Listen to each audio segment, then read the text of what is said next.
Thank you so much for coming to my office. As you are very much aware, our ministry deals with chieftaincy and religious affairs.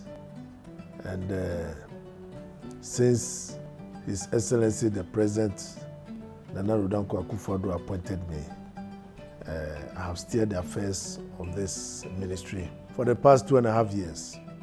And I must say that even though it's been so challenging, but we've made a lot of strides.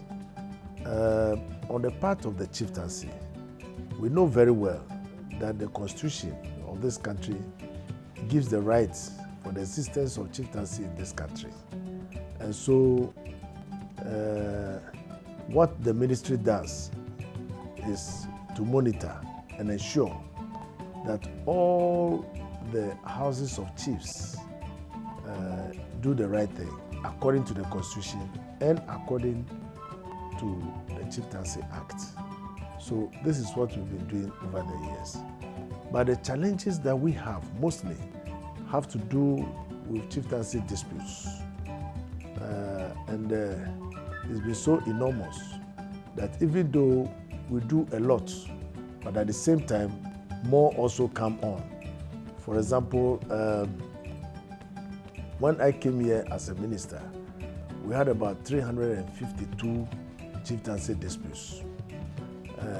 Over the years, between 2.5 years, we've been able to resolve over 140 chieftaincy disputes. And yet, still we have a figure a little bit over 300. So that means still there are more coming in. And it calls for a lot of efforts. I want to thank most sincerely the presidents and the members of the various houses of chiefs, and most especially the president of the National House of Chiefs. They have done a lot for us to be able to chalk that success. And we hope that with more funding and resources, we'll be able to do much, much better. So on the chieftaincy side, we've done so well. There are so many of them that we've done out of the 140 that are well known. For example, the Dagbon, Sebirioso, and a whole lot of them. And we are proud that we have a president who is a listening president and is ready to assist us so that we have peace in this country. The baseline of this country is chieftaincy.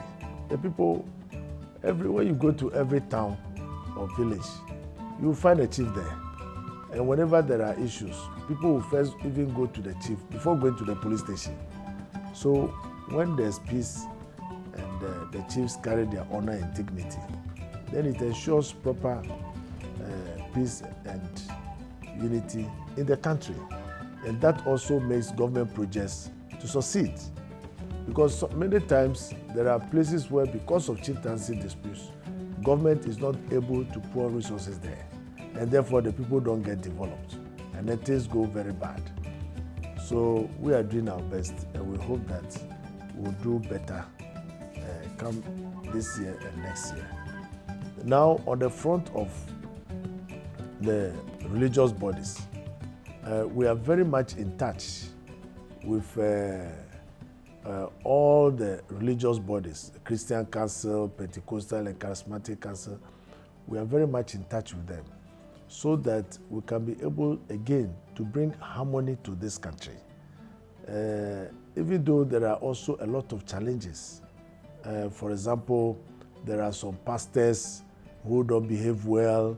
There are other churches who do things that go against the law. But every pastor or every church is supposed to register their church at the various district assemblies and the municipal assemblies and so on and so forth, so that the district assemblies, the MMDCs, are supposed to cross-check as to their activities. And anytime any church goes against the law or the bylaws of the MMDCs, those churches are supposed to be closed down. So that is the law. But at the same time, we also have all these Christian bodies that, of course, do regulate the members of their churches to ensure that they do the proper things. So sometimes you might have some churches that are not registered. Whenever they come here, we advise them to go and register with those existing churches or those existing religious bodies so that they can also be regulated. If they don't do that, then of course the law will catch up with them. So this is very important. Now also we tried as much as possible to bring up what we term the pilgrimage. For so many years, a lot of Ghanaian Christians have been yearning to go on pilgrimage to the state of Israel. And this started a long time ago, but it's not been successful. But I want to assure you, and I'm very proud, together with the team that I have here, the chief director and all the directors and the workers here, we've been able to come up with a proper plan for pilgrimage to the state of Israel and other countries like Italy. What have we done? What we've done is that this ministry has set up a planning committee that plans pilgrimage every year and announces the dates for pilgrimage and ensure that all the people who want to go on pilgrimage abide by certain rules according to the forms that we have developed.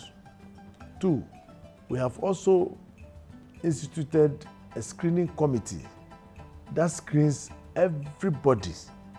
Anybody who wants to undertake a pilgrimage and comes through here is screened to ensure that that person is going only for his faith and to increase his spiritual awareness in the land of Jesus Christ. And so we started it in 2017. We had about 50 people going. 2018, we have about 200 people going. And 2019, we are having more than 300 people going. It simply means that we are succeeding. And the good news is that all those people who went came back, because there are many companies in town who try to engage in these pilgrimages only for the people to go there, seek asylum, and do all kinds of things. No, this ministry is to ensure that people go there solely for their religious awareness and praise to God. So this is what we do over here.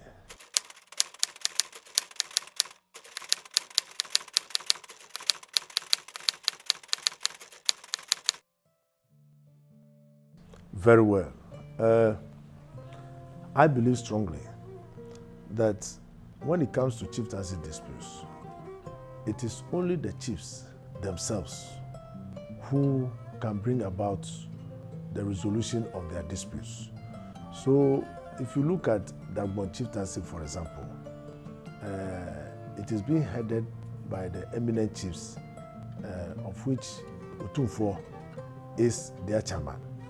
And out of that, we were able to resolve the chieftaincy issues in Dagbon peacefully.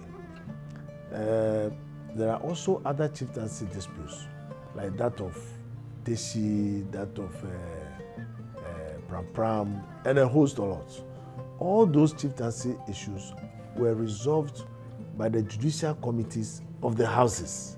So when it happens like that, of course, nobody will blame government that is playing politics with chieftaincy. No way. So that is the firm mechanism that I believe strongly, that if we abide by that and respect the houses of chiefs and let the chiefs resolve their issues through their judicial committees, then of course we'll be able to have a better resolution to their matters. It is that many people who have taken chieftaincy disputes to the courts have been referred to the various traditional councils and the regional house of chiefs, because the system is there. At the traditional council, there's a judicial committee which resolves matters. If you are not satisfied, then you appeal at the Regional House of Chiefs. If you are not satisfied, then you appeal at the National House of Chiefs. If you are not satisfied, before it goes to the Supreme Court. So matters purely based on chieftaincy are to be resolved by this mechanism.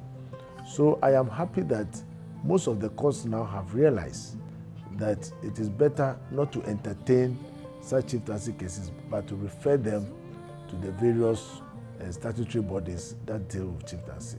We can see it practically that most of the courts now are referring the cases to the various House of Chiefs, to be resolved. So it's a good feather in our cap, and it's very, very important that people get to know that they cannot solve their disputes, which are mostly chieftaincy, at the courts. People might go there, take mandamus, but it never works out. So, but if the chiefs sit on the matter and they are able to resolve it, it's rather a very lasting one, other than the courts. So this is very, very something that is very good.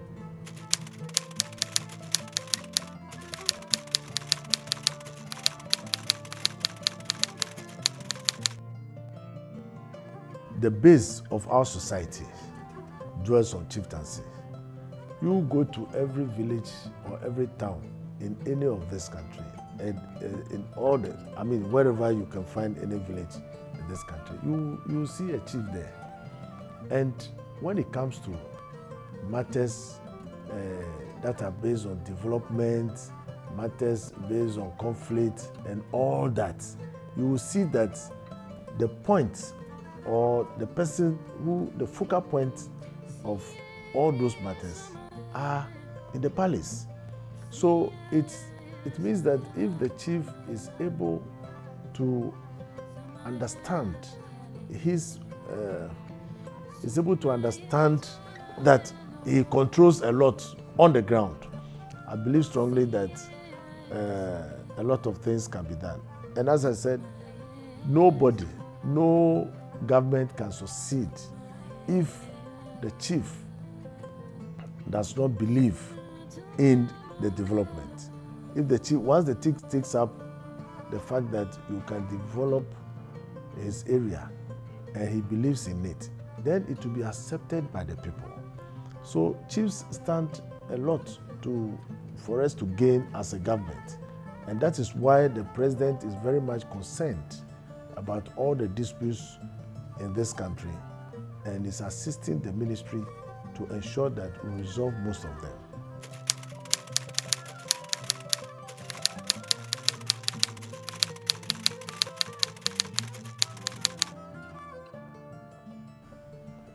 Chiefs are part of the local governance, and that is enshrined also in our laws, that for the district assemblies, 30% or so, or some members of the district assemblies are supposed to be chiefs of that area. So meaning that the law has taken care of chiefs even at the district assemblies. So that also means that the chiefs know that they are part and parcel of local governance. Without the chiefs, so therefore the assembly cannot be complete. So we understand that, we know that using the chiefs to develop the area is a very important tool for government. And you cannot go to a place and reject the chief. Then of course nothing happens in that area. Absolutely. So we as a government, we know and we trust that if we believe in the chiefs and give them the resources and take care of them and allow their system of adjudication, then of course government will have peace and harmony so that our programs and activities can be successful. And then the people of this country can also enjoy it. So it is very important that we take care of the chiefs. Yes. And that is why all the houses of chiefs, government takes care of them, gets them their vehicles to work, gives some allowances, and some assistants, and then there's a registrar at the House of Chiefs and the traditional councils. There's also a council. There's always a lawyer for every House of Chiefs, so that in their deliberations they can also be guided by the law.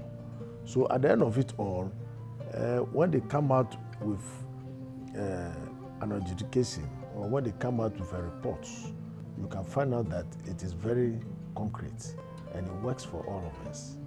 Yes.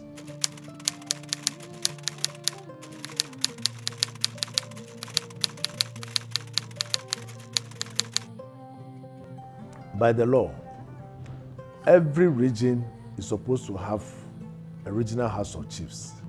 So once a new region is created, then it behoves on government, especially the ministry, to ensure that a House of Chiefs is established for that region. So now we have 6 regions, and therefore the ministry is working very hard to ensure that those Houses of Chiefs are established. How do we do that? It means that now a new LI will have to come out, to redefine where every chief belongs. If you take Brong Ahafo, for example, now I think 3 regions are carved out of it, and then the northern region.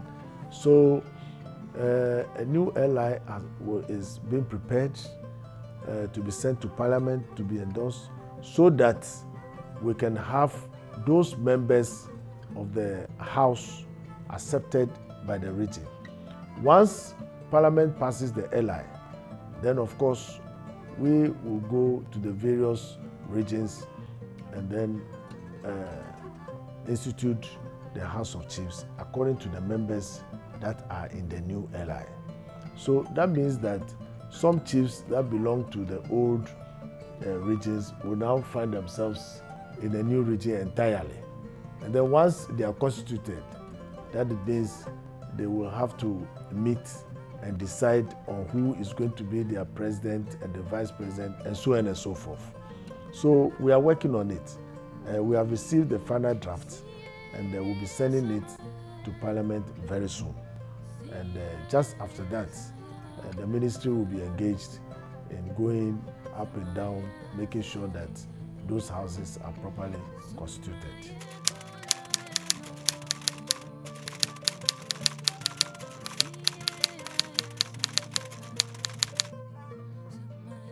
Yes, of course, because when the regions were being created and the day they were receiving their CIs, you saw that it was the chiefs who came to receive the CIs. So they know very well, and there was a referendum on which all the chiefs were engaged, they were involved. So they know very, very well what they are doing. And the interesting thing is that now that the new regions have been created, every chief knows exactly where he belongs.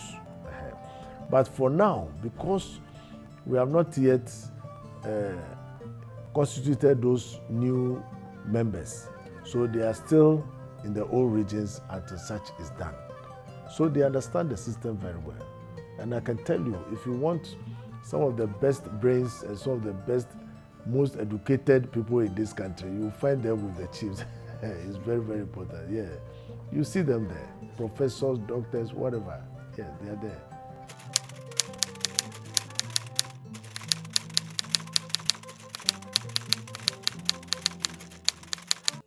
Even though there are religious organizations and religious bodies that try to control their various members, but then it is very, very important that in this country we have a national policy that will guide religion.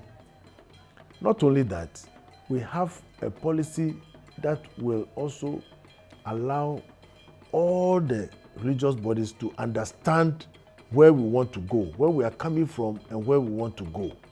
So we have been mandated by Cabinet to come up with a national policy on religion. And that is also something which is very challenging. But I can tell you now, and I'm happy to announce that we are almost getting to the end of it. Once you draw the proposals for national policy on religion, you have to call the stakeholders. So we are now in the process of calling all the stakeholders also to come in, look at it, debate on certain items within the policy, and once it's accepted by all, we'll go back and present it to cabinet. And that will be the national policy of religion for this country, so that nobody can go about worshiping or doing anything that does not go in tandem with the policy. We are not saying that we are stopping people from worshiping what they want. No. And if we are talking about national policy on religion also takes care of all religions, not only Christianity nor Islam, both traditional religion and any other religion. I hear there are Buddhists also in Ghana here, and there are a whole lot, a Kanka and so on and so forth. So the policy guides everybody as to how to harmonize religion with governance and peace in this country. It's very, very important. It does not limit people from believing in what they think, but it is something that guides all the religious bodies and all Christians of this country as to how we want to worship our gods.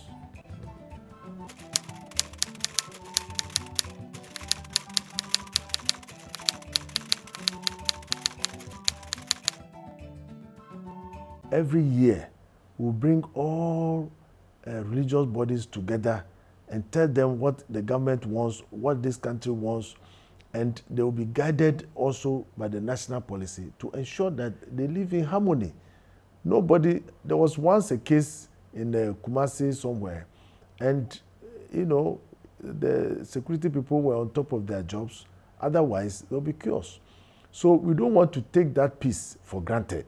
And that is why the ministry is doing everything possible to ensure that we engage all of them in the interfaith dialogue, so that everybody will understand how it is to be a Christian or a Muslim or a Buddhist in Ghana.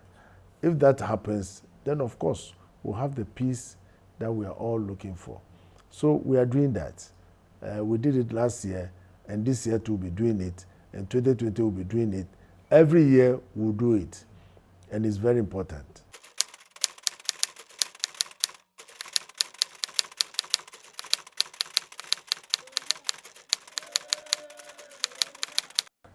Every nation is defined by its culture, custom, and tradition. And you can see that if you look at the chieftaincy side, the chiefs are the ones who embody culture and tradition. Also, if you look at the religious body side, people understand how we worship our gods in this country.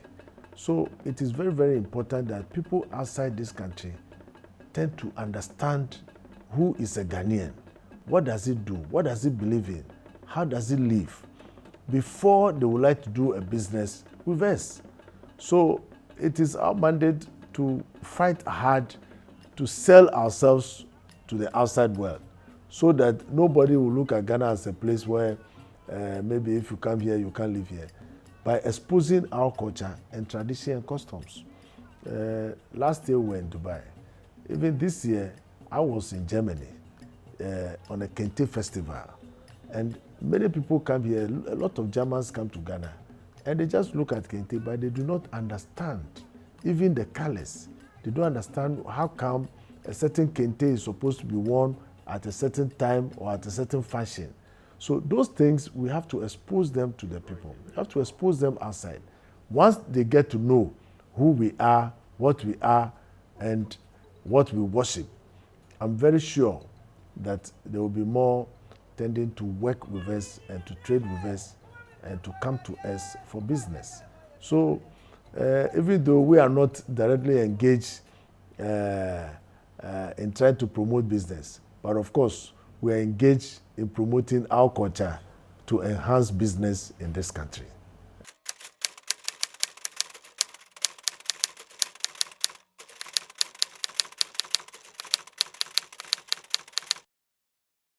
So those development chiefs, as I said, are doing very well. Most of them try to help the community and most of them also go to showcase our custom and tradition outside. And as I speak to you, there are so many foreigners who are in this country of the year of return, and most of them were being attracted here because they have seen other foreigners being installed as development chiefs. They have come to live here and so forth. And it tells the good story of Ghana, that foreigners can come and live here in peace as far as they live by our laws. So it is a very, very good thing in that aspect, and I will encourage most of the chiefs to look around their areas and see those people who deserve to have that honor. And let me say like this, a development chief is not only for foreigners, also Ghanaians. Depending upon what you do in your community, you can be installed a development chief. So that is where it is. And let me also say that the year of return has brought many people to this country. And also Ghanaians need to know that all this chieftaincy, custom, this, that is all coming out of this ministry. And so if they want to contact us, as we said, we have a website, www.mcra, that is Ministry of Chieftaincy and Religious Affairs. So www.mcra.gov.gh.